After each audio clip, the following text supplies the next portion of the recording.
अगर आपने अभी तक सारे पार्ट नहीं देखे हैं, तो आपको मेरे YouTube चैनल पर सभी पार्ट मिल जाएंगे। पहले जाकर उन्हें ज़रूर देखिए, फिर इस पार्ट को आगे देखें, ताकि आपको पूरी कहानी अच्छे से समझ आ जाए। जैसे ही उसने बोलना समाप्त किया, चीसी के बड़े भाई ने पूछा, उस लड़की के साथ आपका क्या संबंध है? क्या वो आपकी प्रेमिका है? इस पर चीसी का बड़ा भाई क्रोधित हो गया। उसका शरीर हरे रंग की विद्युत चमक में लिपट गया और उसका ऑरा तूफान की तरह उफान मारने लगा। फिर भी चीसी शांत खड़ा रहा और एक शब्द भी नहीं बोला, जिससे उसका बड़ा भाई और भी अधिक भड़क गया। वो दांत पीसता हुआ गरजा, मुझे अभी उत्तर दो। अपने क्रोध से लावे की तरह उबलते बड़े भाई के सामने खड़े होकर चीसी बेहद उदासीन दिखाई दिया। उसने अपनी मुख को ढकते हुए एक सुंदर इशारा किया और शांत स्वर में कहा, ये जटिल है बड़े भाई। ये सुनते ही उसके बड़े भाई का शरीर कांप उठा, उसकी आंखें चमक उठीं और उसने एक मुक्का मार दिया। ये उसका सर्वोच्च कौशल था, सुप्रीम फिस्ट, फ्यूरियस पंच। वो चिल्लाया, नरक में चले जाओ तुम इस कृतघ्न लौंडे। मात्र 0.01 सेकंड बाद चीसी को अपनी जान बचाने के लिए कूदकर बचना पड़ा, वरना वो मुक्का उसे गोबर का ढेर बना देता। वो मुक्का वास्तव में भयानक था। इसने भूमि को टुकड़ों में तोड़ दिया और आसपास के स्थान को विकृत कर दिया।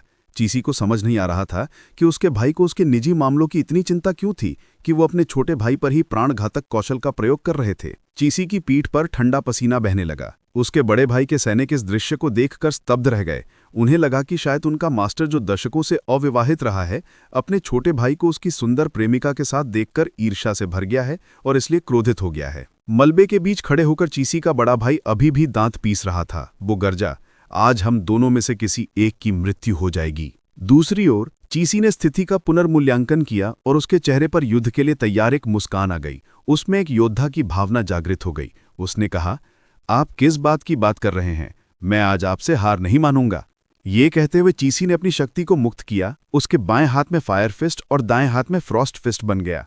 पांडा सर्वभक्षी होते हैं, जो विभिन्न तत्वों को अवशोषित कर सकते हैं। चीसी एक लालची प्राणी होने के कारण मिस्ट्री माउंटेन में असंख्य मूल्यवान सामग्रियों का सेवन कर चुका था। अपने विश्वासघाती छोटे भाई को देखते हुए बड़े भाई ने गंभीर आक्रमण किया। सिंगल मॉन्क का सुप्रीम किक। दोनों पैरों और पूरे शरीर का उपयोग करते हुए वो उछलकर चीसी पर प्रहार किया। ये कौशल आकाश से गिरने वाले प्रहार के समान शक्तिशाली था। ये निकट दूरी का युद्ध अत्यंत तीव्र था, जिसके कारण चीसी को बचने के बजाय दोनों हाथ उठाकर इसका प्रतिरोध करना पड़ा। आध्यात्मिक शक्ति के भयंकर संघर्ष की आवाज कानों को गूंजने लगी। लेकिन यही सब कुछ नहीं था। बड़े भाई ने हार्ट ब्रोकन क्लॉ का प्रयोग किया और एक झटके में चीसी के चेहरे पर प्रहार कर उसे दूर फेंक दिया। चीसी दर्जनों चट्टानी पहाड़ियों से टकराया, मानो कोई गेंद जोर से उछाली गई हो। चीसी का चेहरा क्रोध से भर गया। वो वास्तव में उत्तेजित हो गया। उसने अपने शरीर को आध्यात्मिक शक्ति से लपेटा और अपना सर्वोत्तम निकट युद्ध कौशल धागा, बुलेट, उसका पूरा शरीर एक गोली की भांति निकला और उसने सफल प्रत्याक्रमण करते हुए बड़े भाई के चेहरे पर प्रहार किया। ये अप्रत्याशित था, जिससे बड़ा भाई आश्चर्यचकित रह गया। उसने अपनी आंखें बंद कर लीं और निष्क्रिय रूप से इस प्रहार को सह लिया। लेकिन यह प्रहार भी अत्यंत शक्तिशाली था।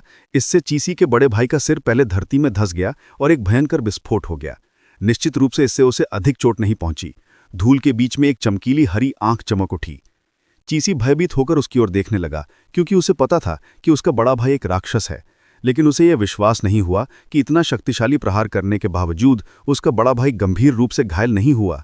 इस समय चीसी का बड़ा भाई मलबे से उठा। उसका पूरा शरीर सघन आध्यात्मिक शक्ति से फूट पड़ा और उसके सिर के ऊपर एक विशाल हरा पांडा आकार का हाथ प्रकट हो गया, जो अत्यंत उग्र प्रतीत हो रहा था। ऐसा लगा मानो बड़े भाई ने उच्च युद्ध मोड सक्रिय कर दिया हो। उसने अपना मुख खोलकर हंसते हुए कहा, लगता है तुमने भी काफी प्रगति कर ली है, इसलिए अब मैं भी तुमसे पूर्ण गंभीरता से लड़ूंगा। चीसी ने भी इस पर चुपचाप सहमति जताई। वास्तव में दोनों ने अभी तक पूर्ण रूप से गंभीर युद्ध नहीं किया था। यदि उसका बड़ा भाई गंभीर हो रहा था तो चीसी को भी गंभीर होना पड़ता। ये आपसी सम्मान था। चीसी ने तुरंत अपना सबसे शक्तिशाली ऑरा एक्टिवेट किया, रेड लोटस फायरबॉल। तत्काल एक कमल के आकार का अग्निगोलक चीसी को घेर लिया, जिससे वो एक छोटे सूर्य के समान प्रतीत होने लगा। बड़े भाई ने इस प्रहार को देखा और तुरंत याद कर लिया कि यही वही सर्वोच्च कौशल था जिसका उपयोग चीसी ने गियरी शहर में ऑस्ट्रोच से लड़ते समय किया था। वो हृदय से हंसा और बोला, ठीक है, यही होना चाहिए। पूरे वेग से चीसी ने अग्निगोलक और स्वयं को अपने बड़े भाई की ओर प्रक्षेपित कर दिया। उसी समय बड़े भाई ने भी अपना हरा पांडा आकार का सूसू सक्रिय कर दिया और चीसी के प्रचंड आक्रमण के विरुद्ध मुक्का चला दिया। अब ये देखना था कि इन दोनों के बीच कौन विजयी होगा। इस प्रहार ने धरती को हिला दिया। दोनों महाशक्तियों के बीच भयंकर युद्ध हुआ। उष्णता और प्रकाश फैल गया जो दर्जनों किलोमीटर के विशाल क्षेत्र को आच्छादित कर गया। हालांकि दोनों एक दूसरे को कोई गंभीर क्षति नहीं पहुंचा सके। बड़े भाई इतना हताश हो गया कि उसकी आंखों में आंसू आ गए। वह चिल्लाया, लानत है, जब मैं चिड़ियाघर में था तो मैं सबसे प्रसिद्ध था, फिर ये क्यों तुम्हें ही प्रेमिका मिल गई। तुरंत ही बड़े भाई ने चीसी के नितंब पर एक थप्पड़ जड़ दिया और कहा, मैं तुम्हें काट डालूंगा। चीसी दर्द से चीखा, उसके आंसू और नाक से बलगम बाहर छूटने लगा, लेकिन वह चपलता से बड़े भाई के दांतों से निकल गया और पलटकर उसके सीने पर काट लिया। बड़े भाई को भी कठोर काटा गया और वह दर्द से चीख उठा। दोनों महाशक्तियों का युद्ध अचानक कुत्तों की लड़ाई में बदल गया। बड़ा भाई कुछ कदम पीछे हट गया। उसके सीने पर चीसी के दांतों का निशान था। वह बोला, लानत है, ये तो नरक जैसा दर्द दे रहा है। चीसी क्रोधित होकर उछल पड़ा और चिल्लाया, मैं सबसे प्रिय पांडा हूं, सभी मानव बच्चे मेरे पास ही चिपकते हैं। बड़े भाई ने हार स्वीकार नहीं की। उसने मछली विक्रेता की भांति उंगली तानकर चिल्लाया, तुम गलत हो, वे सभी मेरे पास ही आते हैं, तुम्हारे साथ तो एक भी लड़की तस्वीर नहीं लेती। दोनों एक दूसरे के सामने आ गए और उग्र रूप से बहस करने लगे। चीसी ने कहा, कम से कम मेरे पिंजरे में तो सभी सुंदरियां आती हैं, मेरे भोजन की गुणवत्ता सबसे अच्छी है, मेरा कमरा सबसे बड़ा है। और इसी प्रकार दोनों आपस में झगड़ते रहे। बड़े भाई ने अपनी सारी आध्यात्मिक शक्ति को उन्मुक्त कर दिया। उसका चेहरा अत्यंत उग्र हो गया। उसने कहा, इस युद्ध में विजेता वही होगा जो सबसे अधिक प्रिय है। क्या कहते हो? चीसी ने तुरंत उत्तर दिया, ये जानते हुए कि केवल तर्क वितर्क करना व्यर्थ है, क्योंकि जो विजयी होगा वही श्रेष्ठ माना जाएगा। उसने भी अपनी सारी आध्यात्मिक शक्ति को उन्मुक्त कर दिया। वह दृढ़ संकल्प के साथ चिड़ियाघर में सबसे आकर्षक पांडा होने का खिताब अपने नाम करने के लिए तैयार था। इसके बाद दोनों भाइयों ने गरजते हुए एक दूसरे की ओर झपट्टा मारा और आसमान पूरी तरह अंधेरा होने तक लड़ते रहे। चारों ओर सन्नाटा छा गया। ऐसा प्रतीत हुआ कि युद्ध समाप्त हो चुका था। अचानक उनके नीचे की भूमि हल्के से कांप उठी और एक पेशीय पैर आगे बढ़ा। ये चिंग चोंग था, जो सब कुछ शांत होने के बाद लौटा था। निश्चित रूप से वह हालिया युद्ध में भाग नहीं ले सका था और न ही उसे चुपचाप खड़े होकर देखना संभव था, क्योंकि इससे उसकी मृत्यु हो सकती थी। ऐसा लगा कि दोनों पांडा भाइयों के बीच ये जीवन मरण का युद्ध समाप्त हो चुका था। चिंग चोंग सावधानी पूर्वक आगे बढ़ा। उसके शरीर पर पसीना छूट रहा था।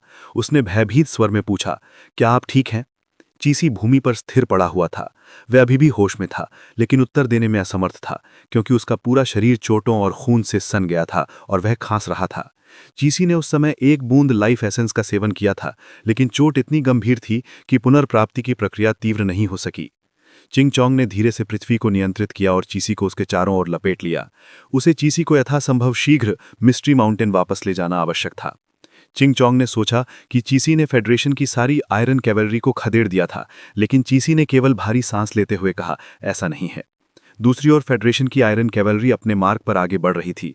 उसके निकट खड़ा एक सवार ने संदेह व्यक्त किया, बड़े भाई, क्या हम उसे यूं ही छोड़ देते हैं? मुझे लगता है कि उसे पकड़ लेना बेहतर होता। लेकिन बड़ा भाई चुप रहा। वास्तव में बड़े भाई को चीसी से कभी कोई वैमनस्य नहीं था। गियरी शहर में भी अंततः वही ऑस्ट्रोथ का वध करने वाला था। यद्यपि वह चीसी के कुल के प्रति विश्वासघात को लेकर सहमत नहीं था, फिर भी इस मूर्ख छोटे भाई के साहस की वह प्रशंसा करता था। बड़े भाई ने अपने हाथ में एक शीशी लाइफ एसेंस को कसकर थाम रखा था। शायद चीसी ने उसे ये अपनी चोटें भरने के लिए दे दी होती। उसने ठंडे स्वर में कहा, उसे जाने दो। उसके अनुयायी चुप हो गए। बड़े भाई ने आकाश की ओर देखा और मन ही मन सोचा कि जब तक यह छोटा भाई जीवित और शक्तिशाली रहे, यही पर्याप्त है। अचानक उसके नेत्र में चमक आ गई, मानो से कुछ महत्वपूर्ण बात याद आ गई हो। वह बोला, लानत है, हमने ब्लड वुल्फ किंग और मून वुल्फ किंग के शव एकत्र करना ही भूल गए। क्या हम अब उनका पीछा कर सकते हैं? उसकी एक अनुयायी ने उत्तर दिया, वे बहुत दूर चले गए हैं बड़े भाई। एक उज्जवल दोपहर में जब सुनहरा सूर्य 35 डिग्री की तीव्रता के साथ चमक रहा था, मिस्ट्री माउंटेन पर सब कुछ उसके प्रकाश में नहाया हुआ था। प्राचीन वृक्ष अपने आगोश में एक असामान्य खनिज को थामे हुए था, जो आकर्षक प्रकाश के साथ चमक रहा था। यह एक दुर्लभ प्रकाश गुण वाला खनिज था, जो आसानी से प्राप्त नहीं होता। धात्विक दुनिया में कई दिनों की खोज के बाद मिस्ट्री माउंटेन को अंततः एक छोटा सा टुकड़ा प्राप्त हुआ था। शायद यह उस लड़के की सहायता के कारण संभव हुआ, जिसके पास खजानों को भेद कर देखने की क्षमता थी। प्राचीन वृक्ष इस खनिज के प्रति पूर्णतः मोहित था और उसके मन में इसकी उपयोगिता से संबंधित असंख्य योजनाएं घूम रही थी। तभी स्वर्ण मृदंग वहां पहुंचा और प्राचीन वृक्ष के प्रति आदर प्रकट करते हुए झुक गया। प्राचीन वृक्ष ने उसे आश्चर्यपूर्वक देखा क्योंकि स्वर्ण मृदंगा के शरीर पर कई घाव थे। स्वर्ण मृदंगा ने सम्मान के साथ कहा, मास्टर, मैं लौट आया हूं। प्राचीन वृक्ष ने गहनता से उसकी ओर देखते हुए कहा कि उसकी यात्रा अपने साथियों की तुलना में कहीं अधिक लंबी रही थी। उसे ऑस्ट्रेलिया में सफाई करने और फिर नौतैल लोमड़ी की सहायता के लिए लौटने का कार्य सौंपा गया था। 3 वर्ष बीत चुके थे और उसके शरीर पर छोटे बड़े असंख्य घाव थे। यदि युद्धों की संख्या के आधार पर कोई प्रतियोगिता होती तो वो किसी से पीछे न होता।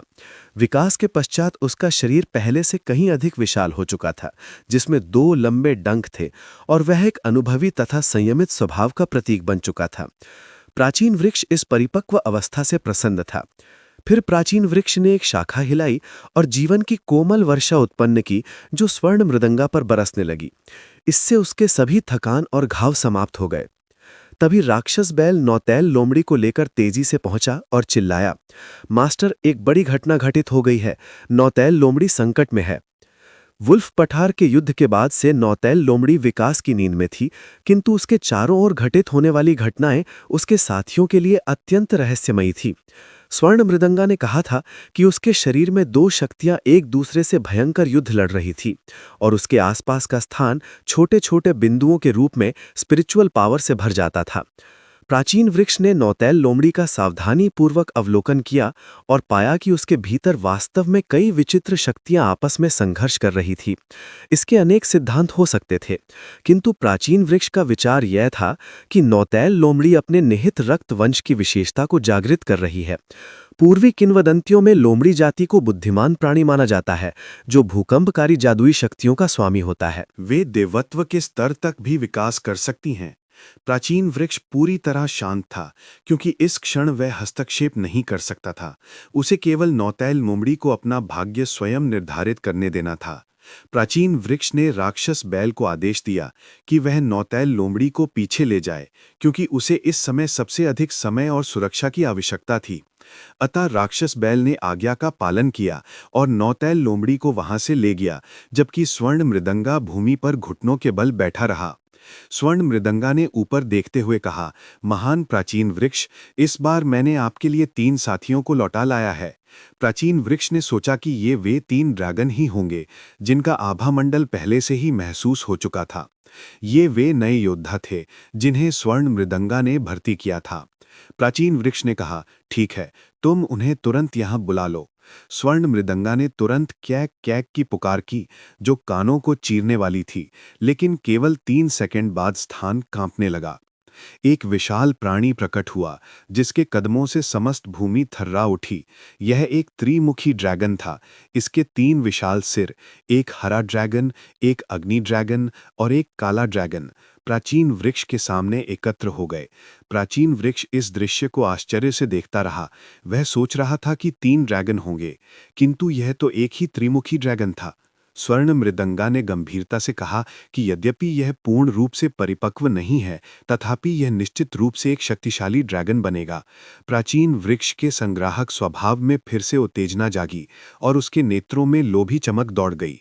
अप्रत्याशित रूप से इस बार लाभ बहुत बड़ा हुआ था।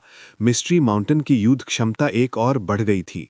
प्राचीन वृक्ष स्वर्ण मृदंगा की प्रशंसा करने में संकोच नहीं करता था और बोला, इस बार तुमने अत्यंत उत्तम कार्य किया है, इसकी आश्चर्यजनक प्राणी को लाकर। दूसरी ओर फायर सिटी में, जहां शाओलिंग प्रबंधन कर रहा था, जो अब मिस्ट्री माउंटेन के अधीन आ चुका था, वहां का वातावरण अभी भी जीवंत और व्यस्त था। यह प्राचीन वृक्ष के आशीर्वाद के कारण ही था कि कोई भी शक्ति वहां हस्तक्षेप करने का साहस नहीं कर पाती थी। अनुसंधान केंद्र में एक गुलाबी बिजली की चमक आकाश की ओर उभरी। थॉर्न अपनी विकास प्रक्रिया से गुजर रही थी। विकास के पश्चात थॉर्न ने अपनी हथेली की ओर देखा और अपने शरीर में व्याप्त अति प्रभा शक्ति का अनुभव किया। वह न केवल सुंदर थी, अपितु पहले से कहीं अधिक शक्तिशाली भी हो चुकी थी। उसके गुण थे। उसके आंकड़े इस प्रकार थे: स्तर extraordinary 3rd level, natural talent absolute defence, जो संकट के समय स्वतः रक्षा करती है या प्रतिक्रिया देती है। विशेष एबिलिटी ब्लड मैनिपुलेशन थी, जिसमें रक्त को नियंत्रित करना, रक्त निगलना, जिसके द्वारा रक्त और एसेंस को ग्रहण करके उपचार या शक्ति वृद्धि करना। थॉर्न स्ट्रैंगुलेशन, जो किसी क्षेत्र को रक्तिम नरक में बदल देती है। और असंख्य लताओं द्वारा सब कुछ गला देती है, तथा ब्लड सीड, जिसके द्वारा शत्रु पर एक के बाद एक बीज बोए जा सकते हैं। ऐसा प्रतीत होता है कि थॉर्न एक गहरे और रक्त पिपासु मार्ग की ओर बढ़ रही है, जो वैम्पायर से बहुत कुछ मिलता जुलता है। ये उचित ही है, क्योंकि थॉर्न का मूल रूप बहुत दुर्बल था और केवल मिस्टी माउंटेन पर रक्त चूसने वाले कीट को ग्रहण करने के बाद ही वो इतनी शक्तिशाली बनी। वो संभवतः अपनी विकास प्रक्रिया के पूरा होने के बाद अन्य प्राणियों को भोजन के लिए मारने के लिए उन्माद में नहीं भटकेगी। थॉर्न ने प्रसन्नचित्त होकर अपना सफर शुरू किया, क्योंकि वो जल्द से जल्द एंसेस्ट्रल ट्री के पास पहुंचना चाहती थी ताकि अपनी नई शक्ति का प्रदर्शन कर सके। दूसरी ओर शाह लाम ने जल्दी से दरवाजा खोला और देखा कि दो आलसी प्राणी खेल रहे थे। एक सफेद बाघ था और दूसरा शाह लाम का छोटा भाई। शाह लाम ने चिल्लाकर पूछा कि वे क्या खेल रहे थे। सफेद बाघ हारने के कगार पर था, लेकिन वो हारना नहीं चाहता था, इसलिए उसने चुपके से अपनी पूंछ से छोटे प्राणी की कुर्सी उलट दी और अवसर का लाभ उठाकर अपने चरित्र से विरोधी को उड़ा दिया। फिर वो गर्व से मुड़ा। शाह लाम इस दृश्य को देखकर निरुत्तर रह गई। छोटा प्राणी समझ गया था कि सफेद बाघ ने उसके साथ धोखा किया था, इसलिए वो सफेद बाघ के मुंह को पकड़कर उसे मुक्का मारने लगा और बोला कि वो अपनी जान जोखिम में डालकर भी इस बाघ से लड़ेगा। दूसरी ओर एंसेस्ट्रल ट्री समय के प्रवाह का आनंद ले रहा था। वो निष्क्रिय नहीं था, बल्कि अपनी शक्ति तालिका का अध्ययन कर रहा था। ऐसा प्रतीत होता है कि उसकी कुल युद्ध शक्ति अब उस समय से 30 मिलियन अंकों से अधिक हो चुकी है जब उसने ऑस्ट्रोथ से युद्ध किया था। इस प्रकार एंसेस्ट्रल ट्री की युद्ध शक्ति अब 40 मिलियन से अधिक के दायरे में पहुंच चुकी है। मिस्टी माउंटेन की अधिकांश समस्याएं हल हो चुकी हैं। विशेष रूप से घास के मैदान और धातु संसार पर कब्जा करने के बाद घास और धातु की कमी की समस्या अब चिंता का विषय नहीं रही। गणना के अनुसार मिस्टी माउंटेन को विश्व के शेष भाग के साथ युद्ध करने की पर्याप्त क्षमता प्राप्त हो चुकी है। इन देशों में से कई ने पहले ही मिस्टी माउंटेन के सामने समर्पण कर दिया है, जबकि कई अन्य देशों में एंसेस्ट्रल ट्री के दूतों और जासूसों ने गहराई तक घुसपैठ कर ली है। एंसेस्ट्रल ट्री ने विचार किया कि क्या वो अभी भी अंधकार का सामना करने के लिए पर्याप्त शक्तिशाली है। तभी सिस्टम को ठंडी आवाज उसके मन में गूंजी कि अंधकार का अवतरण होगा और वो सब कुछ खो देगा। ये एक ऐसा बुरा स्वप्न है जो एंसेस्ट्रल ट्री को सताता रहता है। केवल अंधकार के पूर्ण विनाश के बाद ही ये भयावह आवाज समाप्त होगी। एंसेस्ट्रल ट्री ने अपने को याद दिलाया कि उसे लापरवाही नहीं बरतनी चाहिए।